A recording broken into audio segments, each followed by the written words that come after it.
Now, what do you call a bread roll? A cob? A batch? A barm cake? A bread cake? A scuffler? A new exhibition at the British Library explores what we say and how we say it, highlighting the huge variety of accents and dialects spoken across the UK. Our resident Hartlepoolian, Michael Smith, went along to find out more. And by the way, I think he says bun. Of course, we had our nannies and nursery maids, and Ethel was a great favourite. I built myself quite a big pigeon loft and joined a local club. We used to go to town quite a lot of a weekend to the library. English is spoken and written by 1.8 billion people. That's nearly a third of the world's population. With so many voices, it's no wonder the English language has more accents and dialects than any other in the world.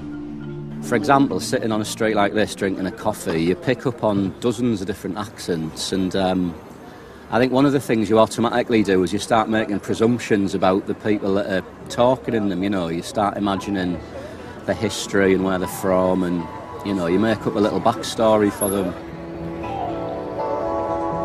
The British Library is currently preparing an exhibition which explores how English has developed. From Anglo-Saxon epics like Beowulf to poetry scribbled down by John Betjeman. There are some real gems to listen to as well, in particular the voices of British prisoners of war in German internment camps, recorded in 1916. There was a man who had two sons. The younger on him said to his father, "Here's the goods that belong to I." So the father given his share. Accents can be very nuanced and difficult to imitate. The Germans recorded the accents of their prisoners so that their undercover spies could get them pitch perfect. There's something very moving about those recordings because, you know, we're familiar with what people looked like in World War I, but we're totally unfamiliar with what they sounded like, and I never imagined that, you know, the English language would have changed so much and it would sound so strange and exotic to us, you know. So they're very powerful. The exhibition also explores a very British preoccupation, received pronunciation, or RP, the supposedly correct accent that should be used in polite society. The individual pronunciations vary from man to man, from district to district, from one social class to another. In fact, in modern civilized communities, a man's pronunciation is often the surest guide to his social status and to his education. That recording was made in 1927. It's a gentleman called A. Lloyd James. He was a member of a committee called the BBC Advisory Committee on Spoken English. Now, this committee was set up in the 1920s to debate what sort of voice should be broadcast on the then fledgling BBC, so what voice we would hear on the radio. So how did they choose that particular accent and who spoke it at the time? At the time, it was and still is very much a minority accent. It's associated with the upper middle classes. It first came to prominence in the 19th century in the public schools. It's a very young accent compared with regional accents in the UK, for instance. We actually have a recording of another member of the BBC Advisory Committee on Spoken English, George Bernard Shaw. This is recorded slightly earlier, and he describes a bit of a background to that committee. I am now going to suppose that you are a foreign student of the English language, or it may be that you are yourself a native, but that you speak in a provincial or Cockney dialect of which you are a little ashamed, or which perhaps prevents you from obtaining some employment which is open to those only who speak what is called correct English. That's incredible. It's that idea of correctness, I think, isn't it? It kind of seems so antiquated. I think what's interesting about this notion of correct and somehow this prestigious variety is how powerful it is. The fact that for much of the 20th century people aspired to use this voice or certainly hoped their children would use this voice, maybe, people who are hoping to get on socially. But most linguists suggest that only about 2% of the UK population at any time have ever spoken received pronunciation, and Very it's probably surprising. still true. BBC Television. This is the switchboard of picture page. Not many people talk in the cut crystal tones of early BBC recordings these days.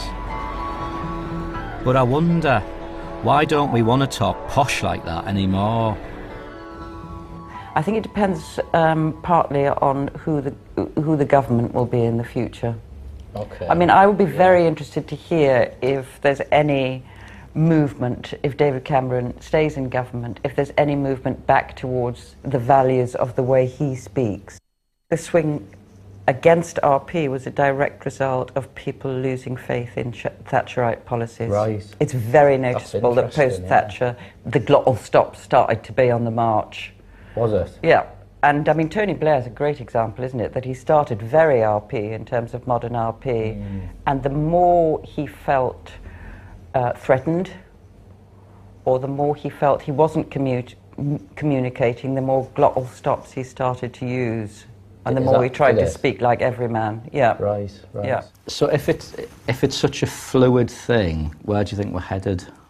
I think that one of the major changes in RP is a movement from major to minor key, and major key is as if I were on the white notes of the piano, so I'm on very, very definite notes.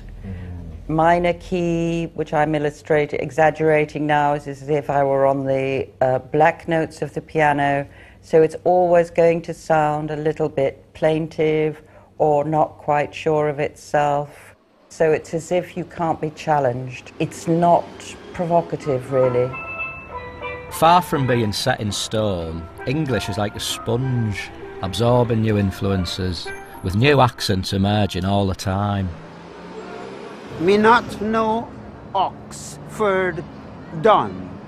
Me a simple immigrant from Clapham Common. I didn't graduate, I immigrate. But listen, Mr. Oxford Dunn, I'm a man on the run, and a man on the run is a dangerous one.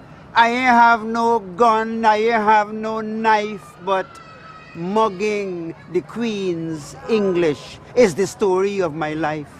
I don't need no axe to split up your syntax. I don't need no hammer to mash up your grammar. I warning you, Mr. Oxford Dunn. I'm a wanted man, and a wanted man is a dangerous one. When I arrived in England and when I look on CV houses, I thought they were factories because everything is all together. It was part arable, part grazing, part cropping that the farm was. I remember everything about the fish quay and the tugboats because we were down there every Sunday morning. I think the interesting thing about accents and spoken English is it's not fixed, you know, it's very fluid and it's very reactive to the society that speaks it, and it responds to the changes in that society. It's almost like I've come to see it as the weather in a way, because like the weather, it reacts to the different atmospheric pressures on it, and whether that be a pressure front of immigration or a pressure front of economic change, it will respond to that change. And it's, you know, it's a moving, living thing.